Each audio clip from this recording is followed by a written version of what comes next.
stallion. Great cameo. Alright, well, Some of the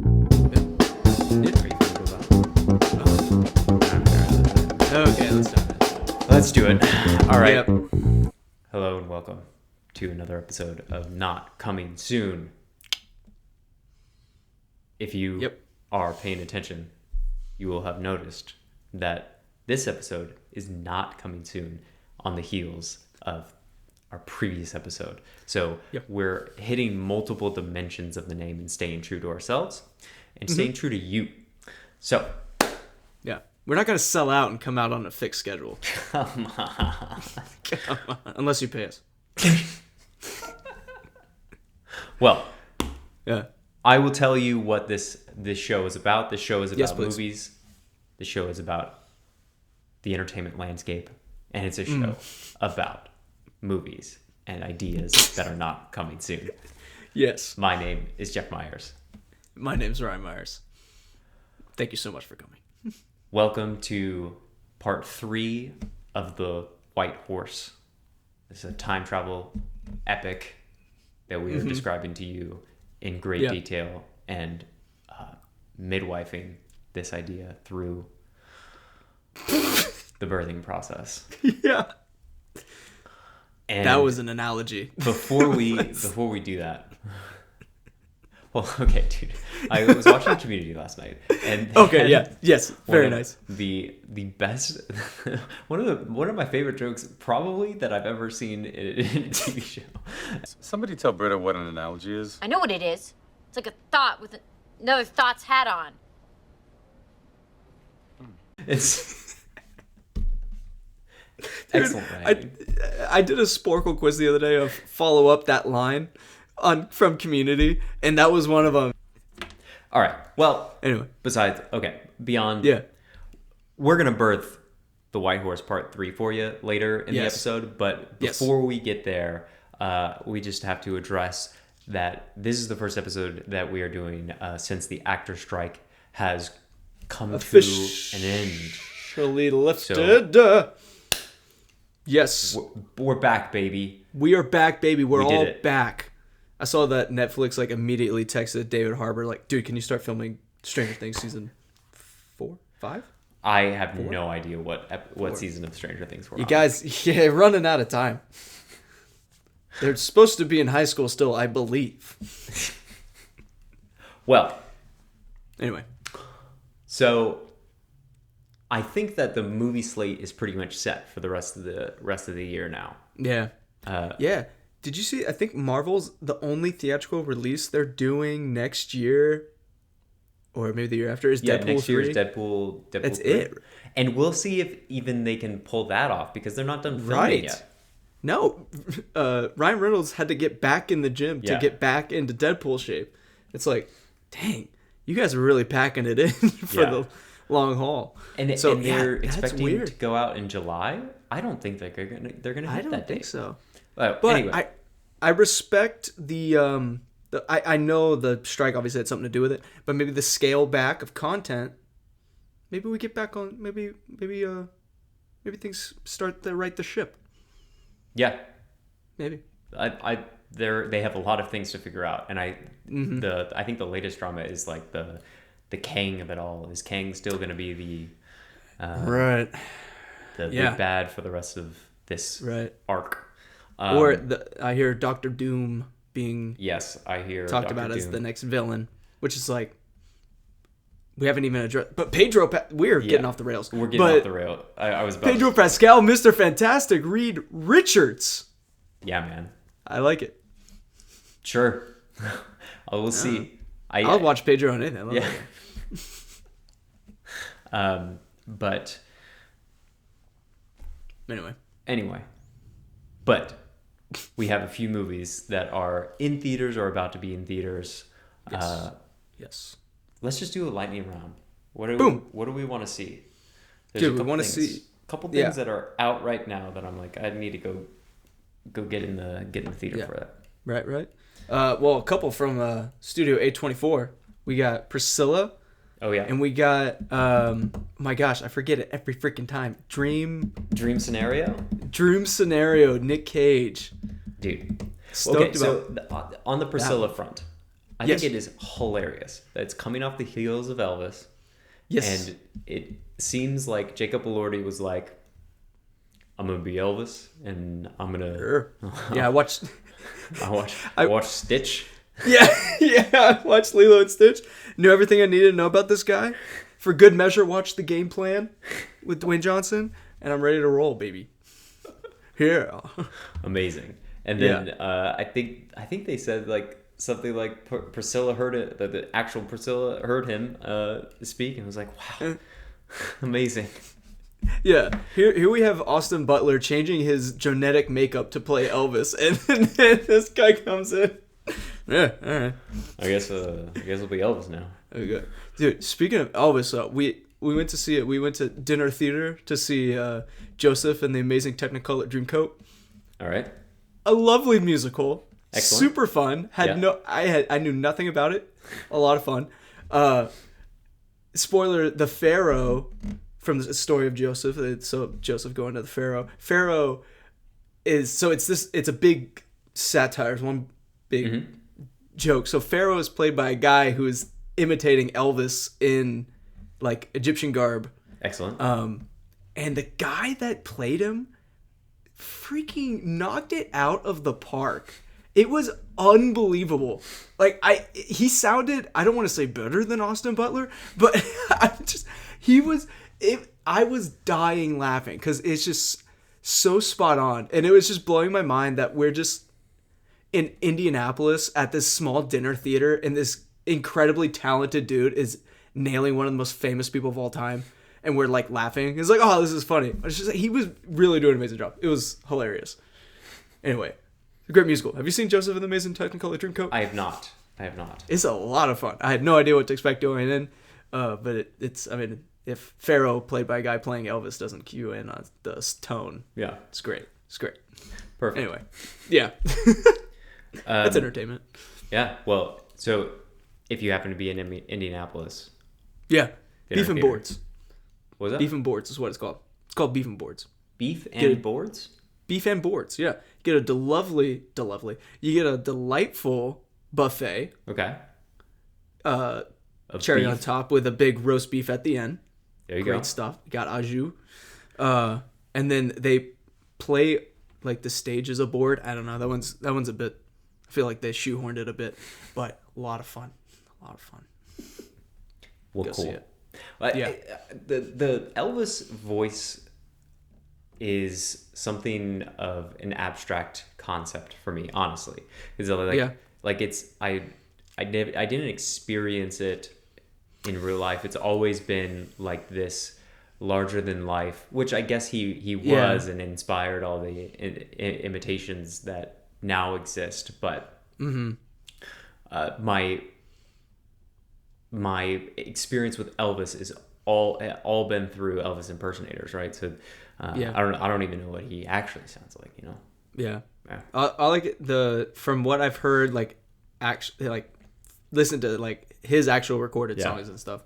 That's all. The Beef and Boards guy was freaking spot on. It was wild. So excited to see how this new rendition comes to life. Yeah. Well, this is a very fast lightning round that we've been having, but Super fast. Dream scenario. Dream scenario. If you haven't heard about it, Nicolas Cage is playing a professor who goes viral because the whole world is dreaming about him. He's showing up in everybody's dreams. Yeah. And that's all know about it. And I can't wait to see this movie. I know. It's so exciting.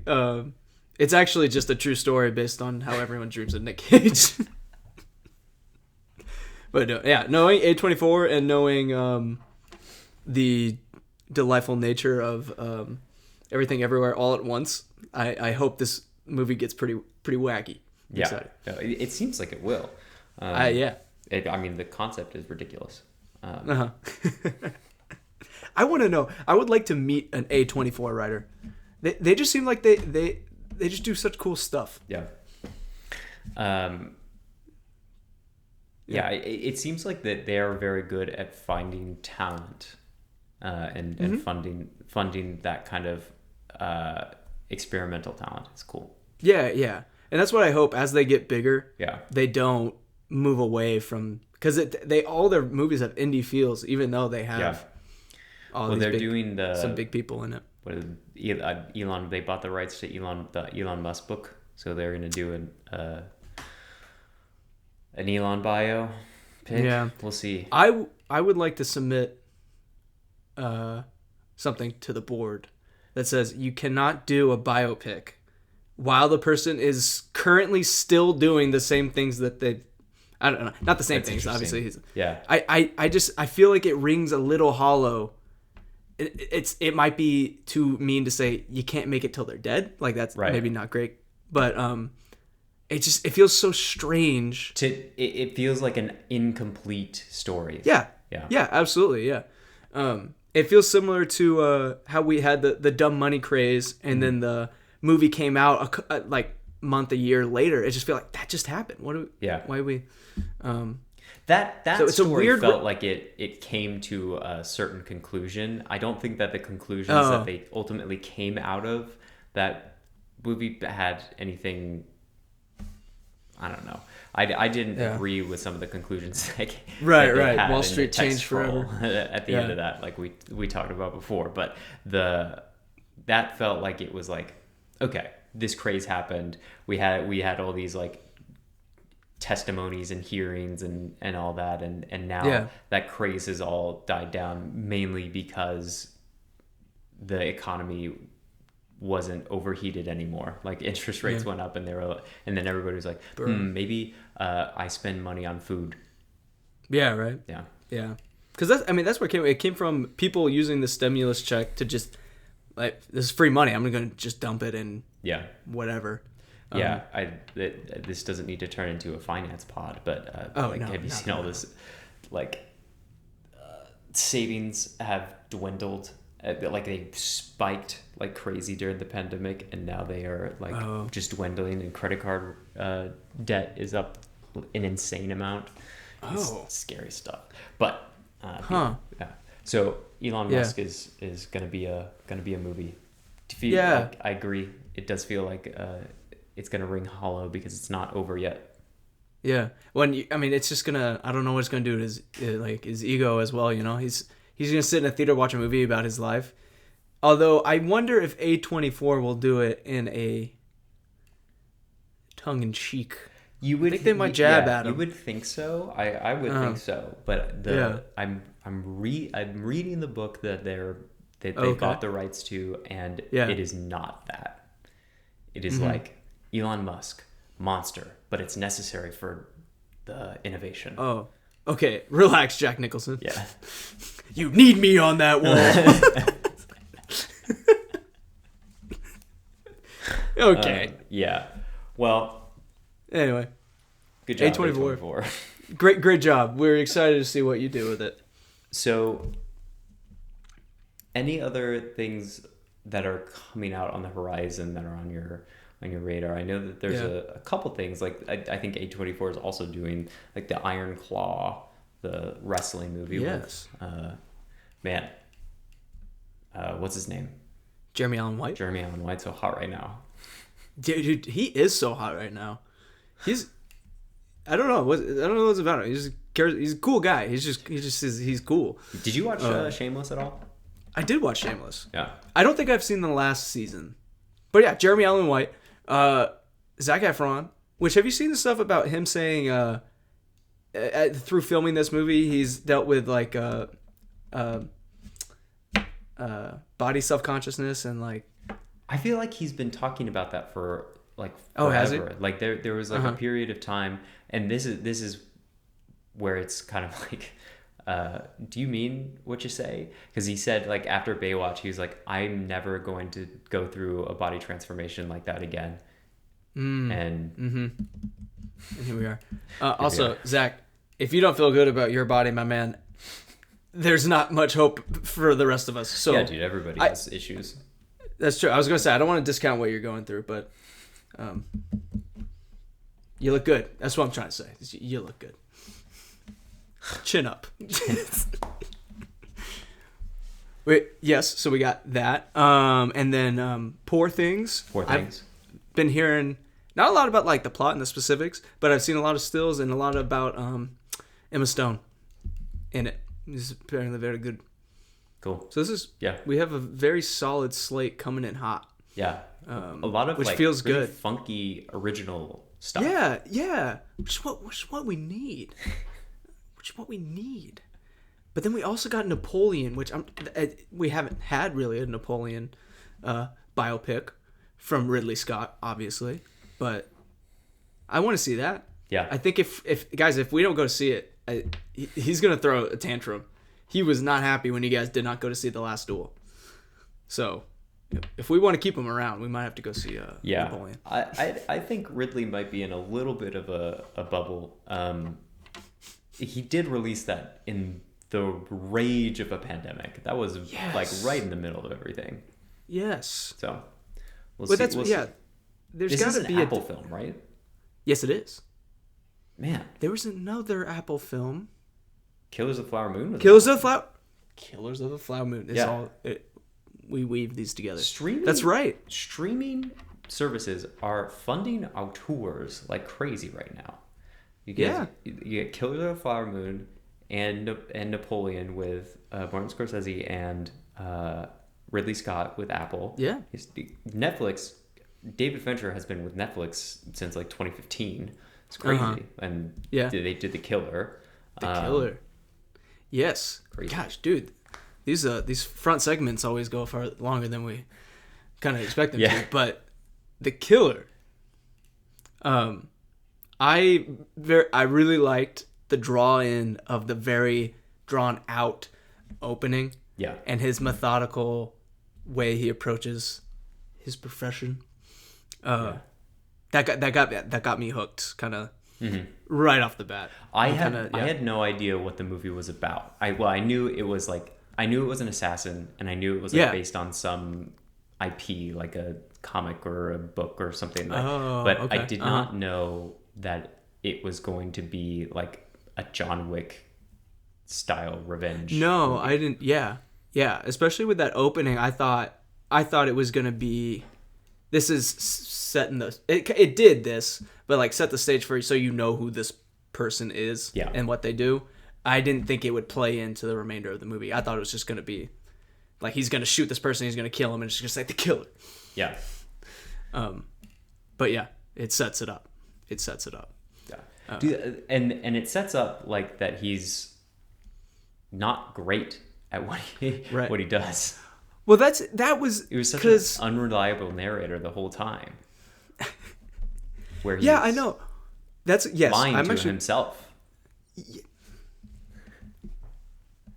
Dude, this is great because he had that whole monologue about you don't care, but what he says, and at first I was like, oh, you used the wrong word, David, you should have said it this way. But no, he's doing what you're saying when he says, I do not give a like he says it like that. I'm like, I kind of think if you actually didn't care, you would just say, I don't care.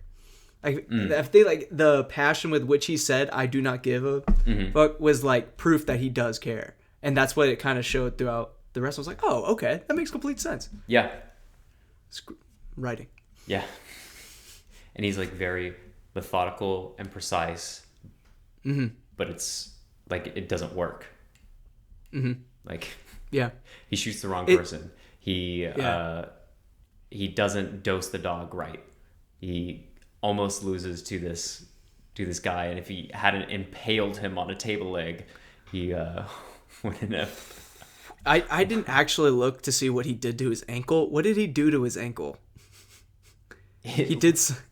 What do you mean in the? So he's in the house. The guy with the dog. He does some move to mess up the dude's leg, and I don't do well with broken bones and things. So whenever there's a combat scene, I'm always kind of like this, and then whenever they go for a limb, I kind of like. Dude, that was one of the most intense fight scenes I've ever seen. The music, just the sound design through that whole thing, the darkness. Yes. My heart was racing.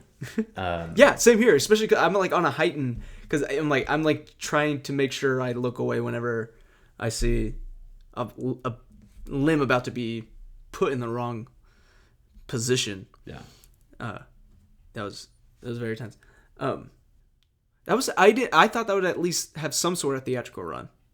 It was showing on very few screens. I caught it too late, and I saw that it was playing at an Alamo Draft House near us.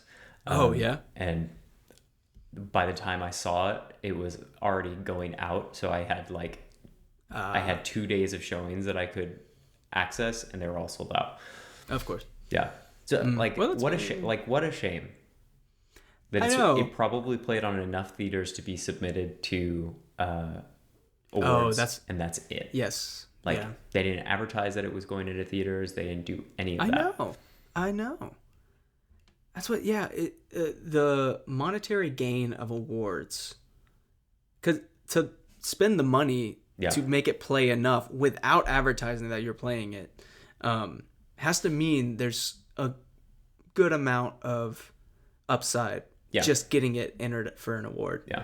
Maybe it's just the pure press you get being nominated and stuff. I don't know. Yeah, It's a kind different of the industry opposite, these days. Yeah, like the opposite of what Apple is doing, where they Yes. are going big on the theatrical Yes. run on these with both Killers of the Flower Moon and Napoleon. They've been advertising that like crazy. Yes. Both of them. Yeah. Which you have now seen. I have of now the Flower seen Moon. Killers of the Flower Moon. Yeah.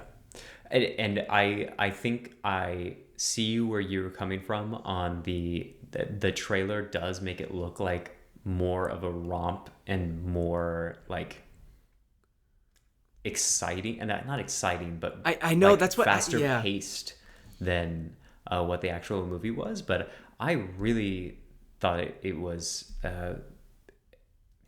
not exciting, but it was really interesting, and I was very entertained by it. Yes. That's what. Yeah. No, it felt very short. It usually faster paced movies are the ones that don't feel as long, but this one felt slow, but it did go by very quickly, and that's why I have trouble quantifying my feeling towards it, because I don't want to call it bad. I don't want to call it not exciting. I don't want to call it boring. I'm not going to call it boring. Yeah. It just had it Because it wasn't boring, but it was not what I was expecting it going in. Yeah. Not to say that I didn't like it. Right. And I didn't feel like it was long until the like arrests. Like once I was like, oh, we're gonna go through a trial now too. I was like, oh wow, this is a long movie.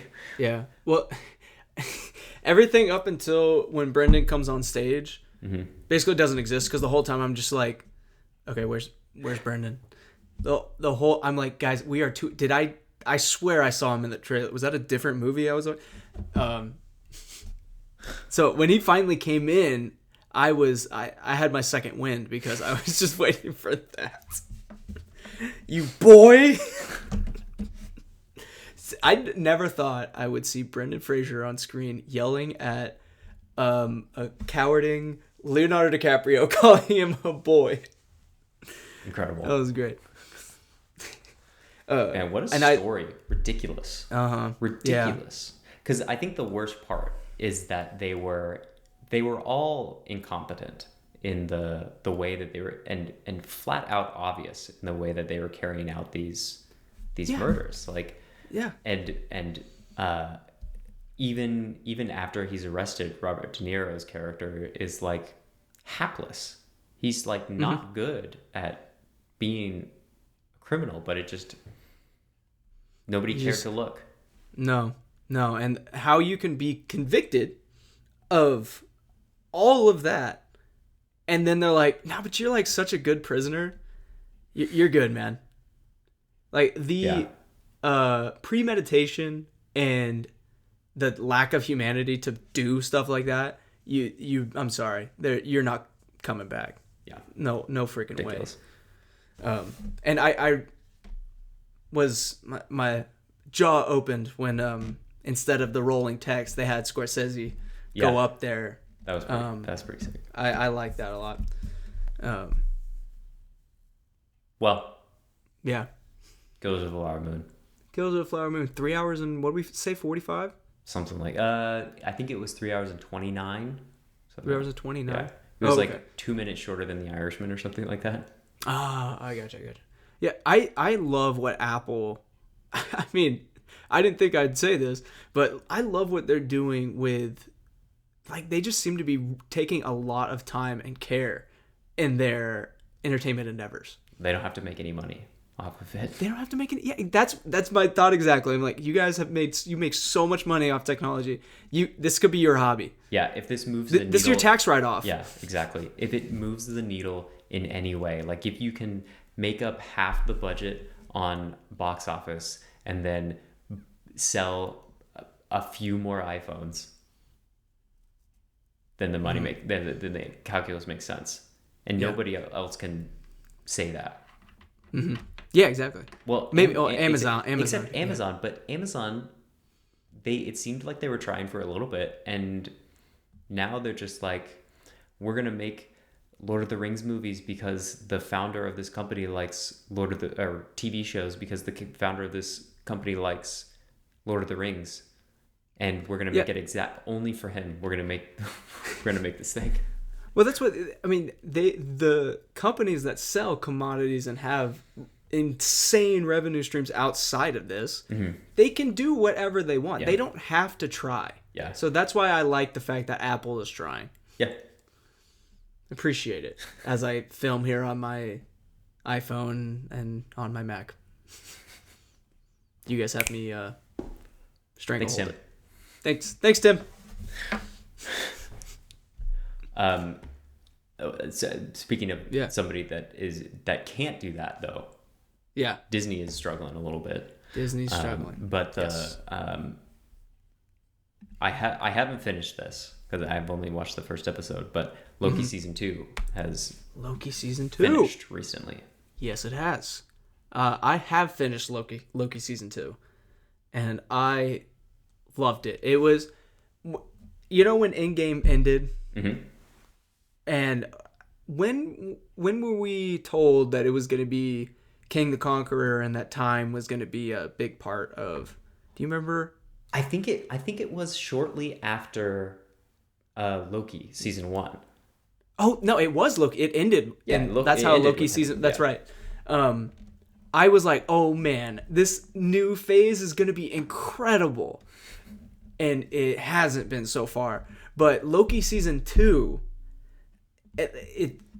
If they just what they could have done with Loki season 2 was you probably can't not release stuff throughout in between the seasons, but what they could have done with the Loki show was kind of reset everything. Yeah. And I think that might have been a better play than what they went for. Yeah. But because it handled time in such a cool way.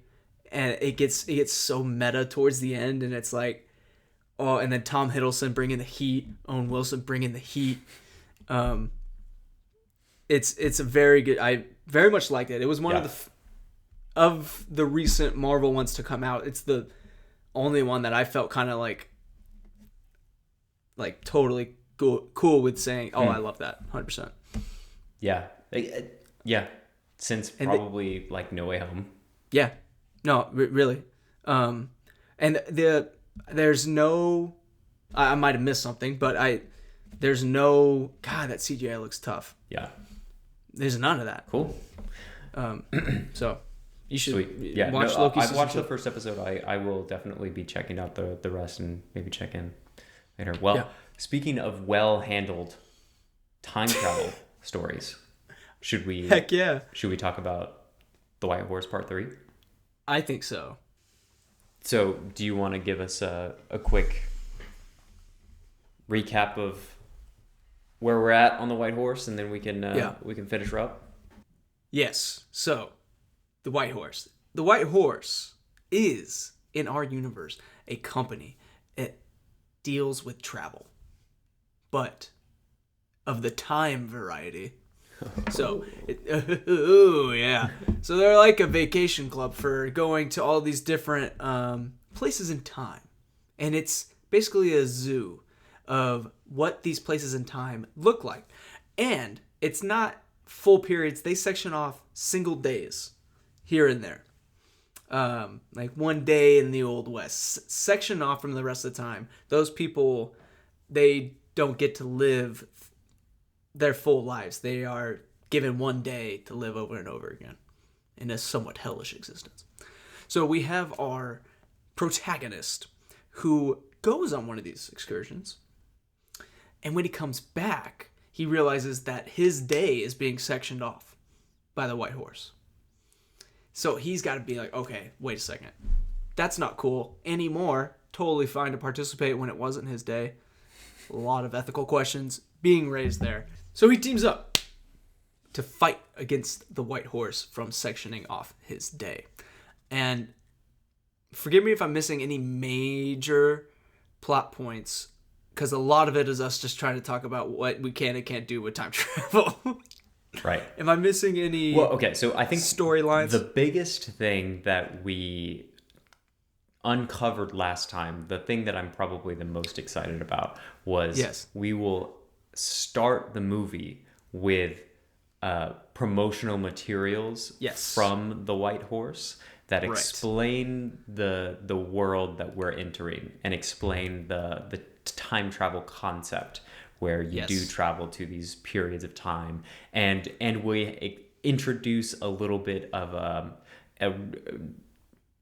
a non-reliable narrator in that portion, where we are given this information that we will later see is not entirely true. So we will go back to these times, and then we'll see the beginnings of a day being prepped to be siphoned off of the sacred timeline. The sacred timeline. Ooh, man.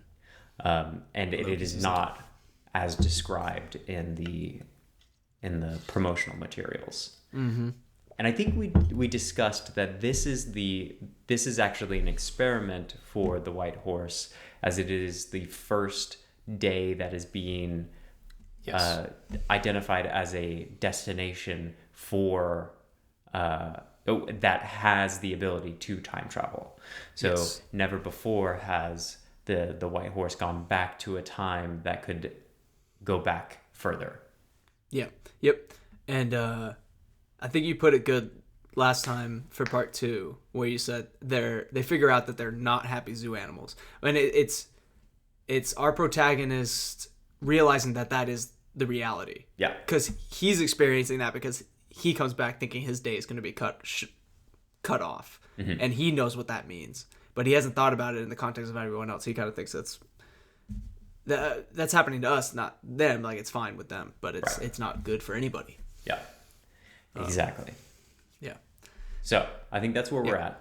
Yes. I think for this, we can come... I think we've done Act 1 and Act 2, where he goes and takes his time travel day and comes back and to realize that their day is being siphoned. And then Act 2 is the realization that this siphoning is not all it's cracked up to be, and the development of a plan and gathering of a squad to fix or go back and end time travel in its place. Yeah, and we touched on the kind of resolution of it being a suicide mission. Yes, where we did. They are going to strand themselves. So do you think... I think one person has to strand themselves. I think that they go out with the intention of it not being a suicide mission, and they come to the realization that, oh wait, somebody has to push this button. Yeah. And so are they stuck in that day, or is that no longer a thing? There aren't any... It's no longer a thing. Okay. I think, so then they live out their life from... Yes.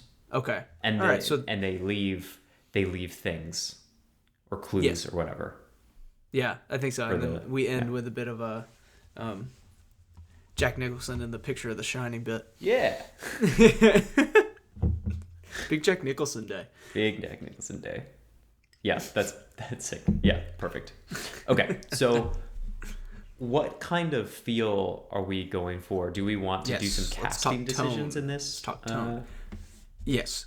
The tone I have in my head when developing the concept is that of a dystopian sci-fi, like a Blade Runner kind of Nice. Blade Runner Total Recall kind of thing. Cool.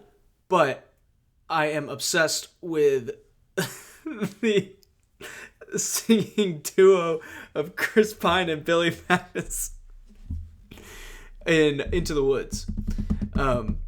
And today on my drive home, I couldn't think of anything other than like a buddy cop type vibe. But I don't think we should do that. I just wanted to bring up them singing together in Into the Woods because agony. So go, yeah.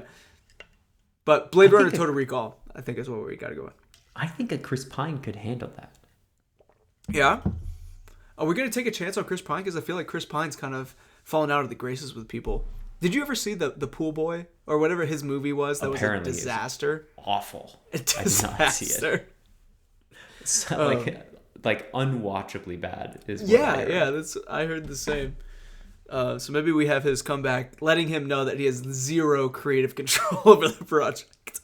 Well, I think that his turn in, I think he came out the best looking of the Don't Worry Darling stuff. I think him and Florence Pugh came out with the good graces of the public. I don't think that Olivia Wilde nor Harry Styles as an actor came out looking fresh. But yeah. Nick Kroll was totally unfazed. Irrelevant to the conversation. But Chris Pine in that and Dungeons and Dragons. Did you see Dungeons and Dragons? No, I saw. I almost clicked on it when I was on a plane. Highly recommend it. Check it out. Yeah. It's pretty fun. It's John Francis Daley, and I forget his writing partner, but I think he was had a hand in the writing and maybe direction. I'm not sure, but very fun. Yeah, big fan of Chris Pine. I think he'd be a great protagonist in this situation because I think he can handle the serious sci-fi-ness. Yes. But he can also bring a little bit of levity when needed. Yeah. I'll float this. I feel like it should be a no, but since we have the like living Westworld vibe to it, do we put in James Marsden? Dude, I'll put James Marsden into anything. James Marsden, Chris Pine, 1-2 punch. It can't be too much handsome. It's just too much. People can't say no. I like it. So we have him maybe in our he's part of the gang that's put together. Yes, he's one of the drones in a siphon time. Yeah. And I think we need another person who's like the tech person in Chris Pine's time. Yes. So we need a Simon Pegg type. Oh, we do need a Simon Pegg. Do we just go Ving Rhames? Your classic tech type, Ving Rhames. Let's see here. Oh. Okay. What's his name? Well, he's also in Dungeons and Dragons, so I don't know. But Justice Smith. Dude, Justice Smith. He was the best part of Jurassic World: Fallen Kingdom. He was. Man, they ruined him in Dominion. Oh, don't. Sorry, they ruined the franchise in Dominion. They ruined that was the most egregious form of money grabbing I have ever seen in my entire life. Complete disregard for any story integrity, any relationship building that has happened over the franchise, any like thematic through lines, any storyline, just completely obliterated, and you came up with your own freaking nonsense. I'm sorry, don't get me started on Jurassic World Dominion. It makes me furious. It's Somebody was talking about it the other day, like, oh, I liked it. Screw you, dude. No, you didn't. Anyway, Justice Smith. Yeah, Detective Pikachu. Perfect. He's in. Yeah, he's Great. in. He's in that. Yeah, I like it. And he's the one who so- sacrifices himself. Did you say he is? Yeah. Justice Smith is? Yeah. I don't know. I think he's too lovably goofy of a guy to be the sacrificial play. I think we need more of a dramatic individual. Okay. Oh, wait. No. It should be him, because what you said last time was this person is just obsessed with the concept of the time travel and like the history of the White Horse and all that. So he's going to stay in that time back there where it started and be totally fine with that, because he was just super interested in the time. And then he's going to make all these doodads that Perfect. shape the future. Yeah. Justice Smith, good on you, buddy. Oh man, and then it's like a Back to the Future Part 2 where he comes back and he's like a baron. Yeah, yes. Oh, I like it. That's right. We floated the idea of this being a trilogy. Boom. Perfect. Boom. It's your Boom. kids. Right. It's your kids. Man, that amazing. Christopher Lloyd still freaking kicking. Dude. Is an inspiration. I think that we're so thrown off because that first movie, they put him in old makeup in the beginning. Right. So growing up, we thought he was like that old, and then they like put young makeup on for him to go back. But no, it was the reverse. So he's like always been in his 80s to us. Yeah, true. But when was the last time you watched Back to the Future? Been like a year or two, something like that. Okay. It's been a Because while. I think the last time I watched it, I was like, wow, you can tell these are disguises. Oh, yeah, when they're older. I feel like growing up never questioned it. No, never questioned. Yeah. It's like, oh. His mom is really hamming it up. Yes. Yes. And especially the opening George McFly, where he's not even suave yet. Yeah. Oh, yeah. It's a good lot. Good watch. Should we cast a White Horse exec? That is the evil, like, oh, okay, so there definitely needs to be like the original White Horse CEO is like an icon and a statue, and he's in all these posters and stuff in the future. Yes. And then they have to go back and meet him, and he's like, it's like the Wizard of Oz, where they go back and he's nothing like the depiction that he has in all the posters and such. Yes. What you were describing him in the Chris Pine era is like Bill Nighy from, not to mention it again, but Detective Pikachu. The creator of Rhyme City. Yeah. But I don't know if we can make him young. We'd have to recast. Oh, yeah. Yeah. We do Bill. Yeah. Well, I'm not doing de-aging CGI. It just I don't think right. I don't think it works. Well, I'm thinking that we cast a younger person and put them like in like kind of like older makeup for the future, because this is far enough out that he would definitely be no longer living, and he would be like a Steve Jobs like thing where he's like the old master that they look up to in the I future. see. So Okay, I see. He's long deceased, but he is an icon. Okay. And you go back and his iconography is you find out that it is played up and it's all kind of a charade. And, that's good. So I think we find somebody who can play a little Weasley. Yeah.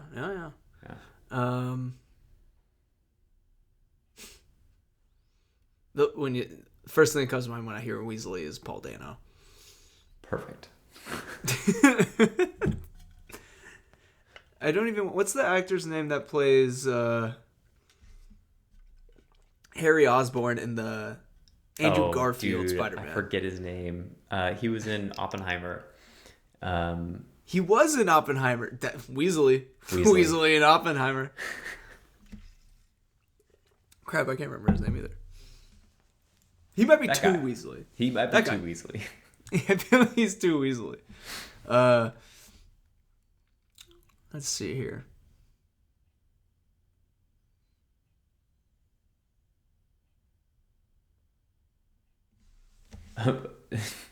Jared Leto, but specifically Jared Leto in God. House of Gucci.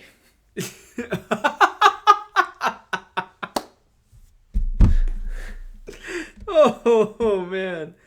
Oh man.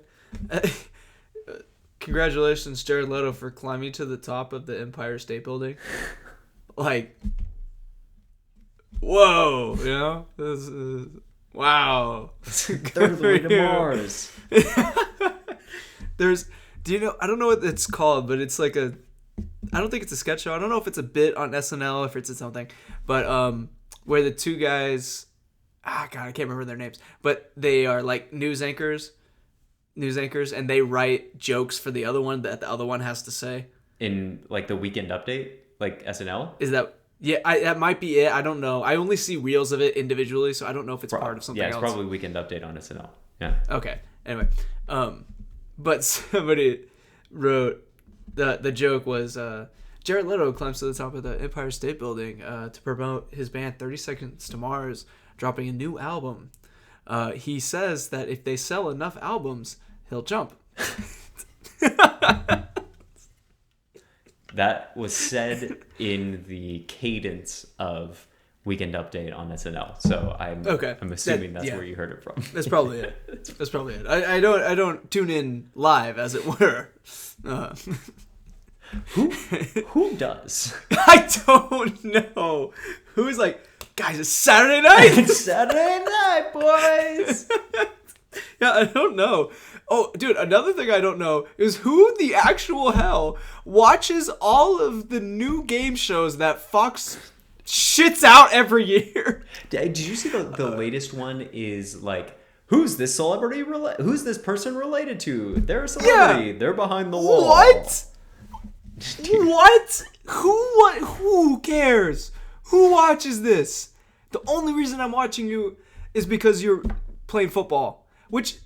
They freaking on Sunday, the 49ers were playing the Jaguars. So I got it was the East Coast broadcast of the Fox football game that was on. It was great. I don't get to watch them unless they're primetime or a situation like this.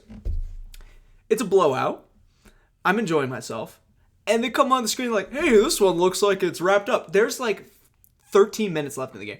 Looks like this one's wrapped up. We're going to switch you over to the Browns and the Ravens. I didn't get to watch the final. I didn't get to watch the fourth quarter. I was like, are you freaking kidding me? And he didn't do it, but Christian McCaffrey almost broke an all-time NFL record of consecutive games with a touchdown. And he had multiple opportunities that I was trying to watch, and I couldn't because they're just like, yeah, I think you'd rather watch the Ravens and the Browns, man. And I'm like, screw you, Fox. Anyway. Every other commercial is like, hey, look at this new game show we just came up with. Which it happens every year. So you come up with them, nobody watches them, you can them, and then you come up with all new ones. It's a vicious cycle, guys. I mean, they built the stage. They built the stage. They got to use the stage for something. That's a good point. They do recycle those, it appears. Yeah. They got to fill the theater. Butts and seats, man. Butts and seats. Oh my gosh, you guys are running out of ideas. Those things freaking look awful. Well, I think I think that does it for the White Horse. Yeah. Woo-hoo-hoo. Yeah, that was great. I think we wrapped that up. Did we settle on a weasel? I think that I'm pretty set on Jared Leto and House of Gucci. That's right. I'm pretty set on Jared Leto as the Hatbox Ghost. Yeah. Dude, we watched that again? Great. Everybody needs to go out and watch The Haunted Mansion 2023. You gotta watch. Mind blowing. Mind blowing. Cinema. And while you're at it, watch Muppets Haunted Mansion, because that's just an absolute romp as well. Love me a good Muppets Haunted Mansion. Great music. Somebody mentioned the Muppets the other day, and they're like, "Oh, you're too young to know about the Muppets." I'm like, "Get the fuck! I grew up with the Muppets. What are you freaking talking about?" Unbelievable. Unbelievable. They probably haven't even seen Muppets Haunted Mansion. Did you see on Disney Plus? You could play just like, I don't even know how to describe this. It's just like a camera sitting on a tripod in the dining room of the Haunted Mansion, and it just plays for like 2 hours. I don't like that. It was like if you have a spooky season party, like Halloween ambiance. Yeah. Okay. And it played like, okay. I think it played like organ music, and there was a couple different ones. You could be on the gate at the entrance, or you could be in the dining room. Oh. Every once in a while, the seats would like move out and back in. Very exciting. It's very exciting. I fast forwarded through the whole thing to try to figure out if like anything happens, and nothing. Any does. Easter eggs for the the film? No. Unlock any secrets for you? No. I would like you to connect for me. Yes, please. Billy Magnuson to Great. James Marsden. Okay, I mean, Billy Magnuson Into the Woods with Chris Pine. Chris Pine, is he not in... Oh my gosh. There's a movie with Chris Pine and James Marsden. I swear to God.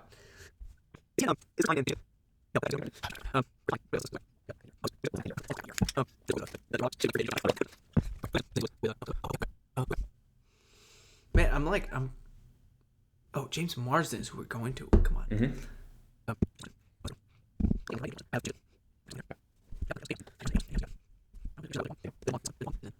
I don't want to use the MCU. And I'm going to try to make myself not use Anchorman, because I feel like it's...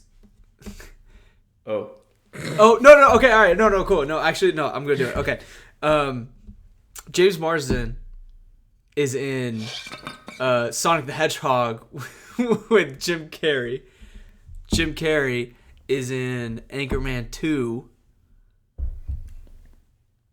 Oh, James Marsden's in Anchorman 2. Idiot. Okay. James Marsden is in Anchorman 2. Mm-hmm. Who are we going to? Billy Magnuson. Billy Magnuson. Okay. Dude, this is infuriating. They feel like they're the same person. Okay, let me get it in my head first before I just start talking. I feel like I'm going down a rabbit hole. Okay.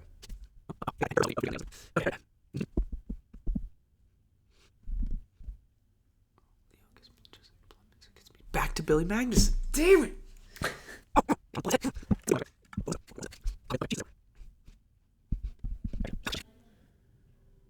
Oh, man. All right, are you ready for this one? I'm ready. Okay, let me see if I can get it. Okay, James Marsden is in Hop 2007 with Russell Brand. Dude, let's go.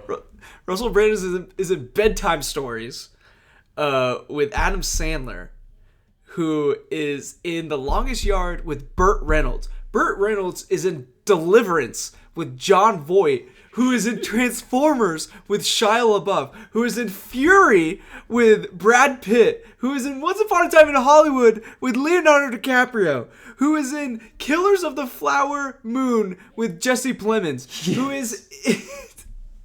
who is in Game Night with...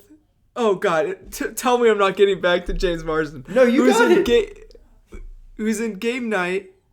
Who am I getting to? Billy Magnuson? Yeah. Oh, who's in with him? Yeah, I'm sorry. Game Night with Billy Magnuson. Oh, man.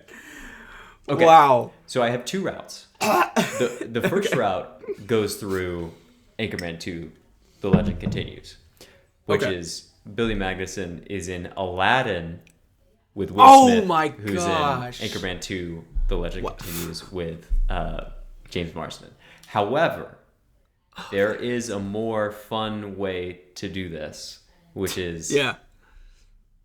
Billy Magnuson is in Game Night with Danny Houston, who is in X-Men Origins Wolverine with Hugh Jackman, who is in X-Men The Last Stand with James Marsden. Oh my gosh, I forgot about Cyclops. Yeah. Who's Danny Houston? Danny I'm Houston sorry. is the I forget his alias's name, but it's the guy who has the Fabergé egg in Game Night. Oh, yeah. And then he Okay. plays the Brian Cox character in Yes. Stryker. Right. In Right. Drop your paths down in the comments. Let's start that. We're gonna start it. Yeah, drop a path. Drop your path. Drop your path in the comments, man. You gotta. Okay, most creative one. Gets a kiss. Gets a kiss.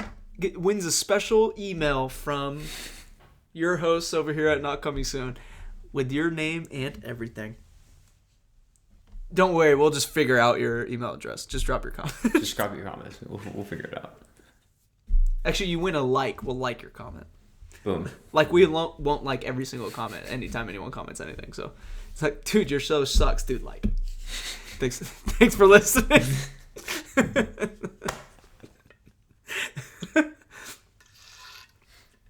Great show. We're so irrelevant. We don't even have haters.